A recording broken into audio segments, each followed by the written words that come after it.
Now when you guys are out in the woods looking for these things, are you someone who likes to go really slow and make sure you cover every nook and cranny and look over every log?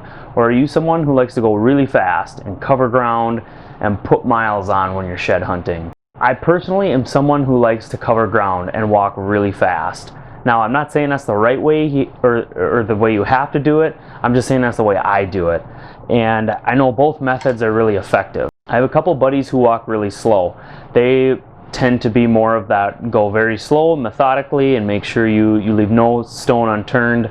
And it can get to be a little bit frustrating when we're trying to shed hunt together and one guy's trying to go really slow and one guy's trying to go really fast. So today I want to talk to you guys about my 2022 shed hunting strategy. I'm really fired up to get out there. I have not been out in the woods yet this year, but I plan to very soon, and I'll talk about my reasons why I haven't been in there yet. But for those of you guys that are thinking about getting out here for the 2022 shed hunting season, I'd love to hear your strategy. Let me know in the comments down below.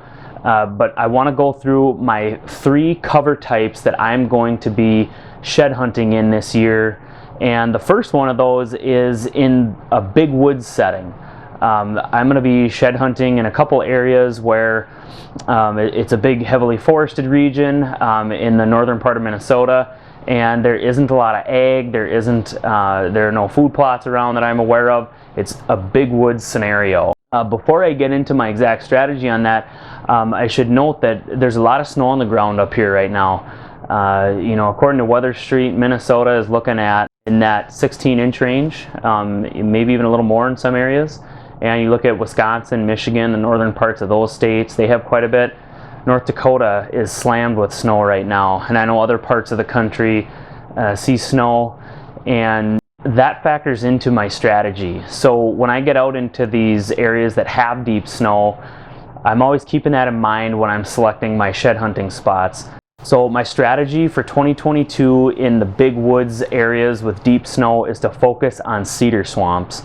And the reason I'm going to focus on cedar swamps, not those pine plantations, is because when we get deep snow like this, it pushes those deer into the traditional wintering grounds. And up in this part of the country, those white cedar bottoms are those historical long-range wintering grounds that mature does lead the rest of the herd into in the wintertime when conditions get really tough on them like this. I hate to even see this much snow, to be honest. Being the whitetail hunter that I am, we get a lot of whitetail mortality up here in the northern reaches of the Midwest, and we have a lot of timber wolves around here too. So, you know, the unfortunate thing is when we get all of the deer essentially piled into these cedar bottoms, and you know, those cedar provide cover and food for the deer, thermal cover throughout the winter. The thing it also does is it forces a lot of the timber wolves into those cedar bottoms too, and well, you can about imagine what goes on in there all winter. So I'm keeping that in mind. If we didn't have as much snow as we do, I would be focusing a lot on pine plantations in the big woods as well. Pine plantations with woody browse, with a lot of bud density and young grasses and forbs and different things that they can browse on, natural daytime bedding browse mixed in with young to middle-aged pines. I found a ton of sheds looking in areas like that, but when we get deep snow winters, and I know we've had worse winters than this, but this is starting to get up there for depth, we start to see those pine plantations don't do as well because those deer are not as scattered when the snow is deep. When the snow gets deep, it forces them into those cedar bottoms and historical wintering areas. Okay, so that's my big wood strategy. The second cover type that I'm going to be hunting this year or shed hunting this year is mixed ag and woods. Okay, so in these areas, I have a couple spots I'm going to be hitting. I'm going to be looking for things like silage holdings for cattle and hay bales for cattle. And I'm also going to be looking for any crop fields. I think I may have one lined up that they're hitting right now. But the main thing, especially in these mixed ag areas, we want to find just that winter food source, right? And oftentimes that can be an ag field that didn't get plowed under black. but in my case, in the areas where I shed hunt, that's probably my best likelihood is going to be those hay bales like I talked about, or silage. And then another item I'm going to be looking for, and I think I have a couple of these lined up as well next to public land, are feed piles where folks are feeding them. And as a side note, with all of the CWD on the rise throughout the country, unfortunately, there are a lot more feeding bans now than there were even recently. I know in Minnesota for sure, and so make sure you check into that. You know, feed piles is obviously a great way to find sheds, and you know, in a lot of cases, folks are feeding them at their house, and then there's public land nearby where the deer are bedding.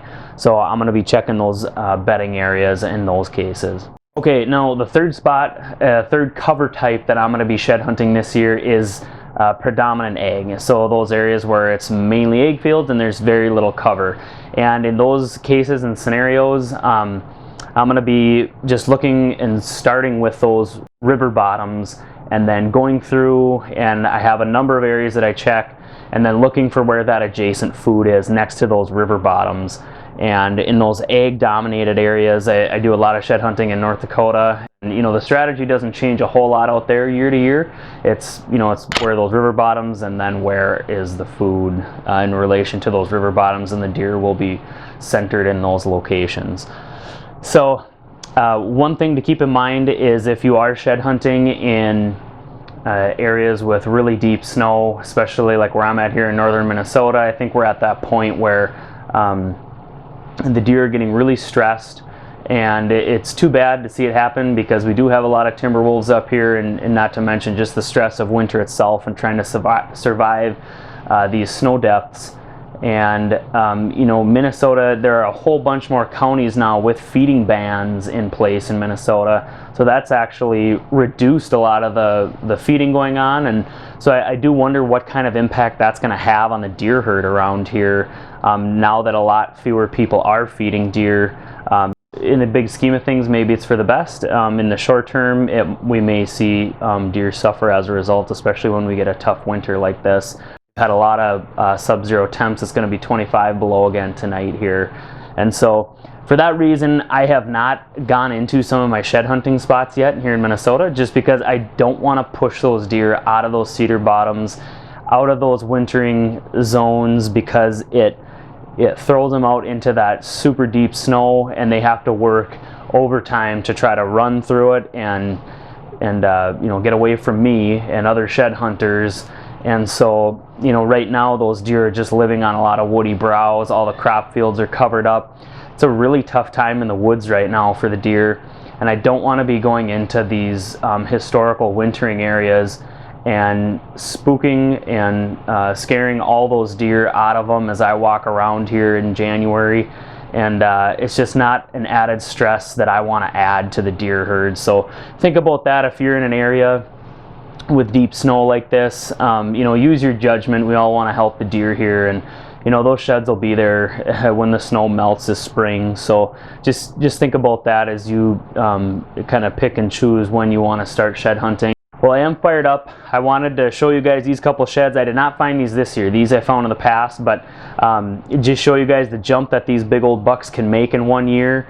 And you know, it's kind of exciting to see how much size they can put on. I'm going to be out there looking for something like one of these. And like I say, in those deep snow areas, I'm probably going to be waiting until conditions really improve, more like probably towards that March, April time frame. And I'll give those whitetails a break. We've been pretty hard on them as hunters, I think. You know, when you think of all the archery season, the gun hunting season, the muzzleloader season, and now here we are in the middle of winter. They're trying to survive. So I'm going to give them a break, at least in those deep snow areas, and probably head in a little later. But I want to hear from you guys.